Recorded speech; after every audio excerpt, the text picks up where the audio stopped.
Hello guys, welcome back to my channel Nargis cooking house. আমি আজ একটা নতুন রেসিপি নিয়ে চলে এসেছি।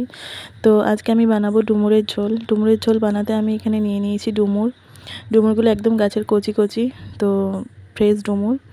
আর এরপর আমি এতে জল নিয়ে নিয়েছি, আর ডুমুরগুলোকে ছোট ছোট করে টুকরো টুকরো করে কেটে আমি জলের মধ্যে ভিজোতে দিচ্ছি। আর এতে দেখছো কত কষ ছেড়েছে।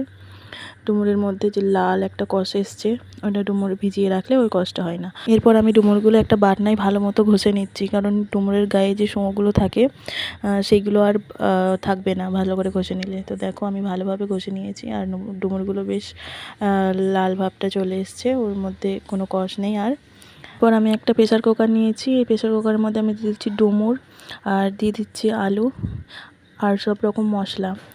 এগুলোকে দিয়ে সিটি দিয়ে নিতে হবে একটু। আর মশলার মধ্যে আমি দিয়েছি হাফ চামচ জিরে, হাফ চামচ লঙ্কা, আর হাফ চামচ মতো হলুদ, হাফ চামচ মতো ধনে গুঁড়ো, আর দিয়ে দিচ্ছি এতে স্বাদ মতো লবণ। আর এরপর দিয়ে দিচ্ছি এতে টমেটো, আর দিয়ে দিচ্ছি হাফ চামচ মতো আদা রসুন বাটা। আর এতে জল দিয়ে ভালোভাবে একটু এটাকে সিদ্ধ করতে দেব। তো আমি এতে দেখো সিটি দিতে দিয়েছি প্রেসার কুকারে। তো এই যে সিটি দেওয়ার পর এরকম হয়েছে। এরপর আমি একটা ঘুটনা দিয়ে ভালো করে এটাকে ঘুটে নিচ্ছি একটু। তো এরপর এটা ভালোভাবে মেখে নেওয়ার পর আমি আলাদা করে এটা ফোড়ন দেব।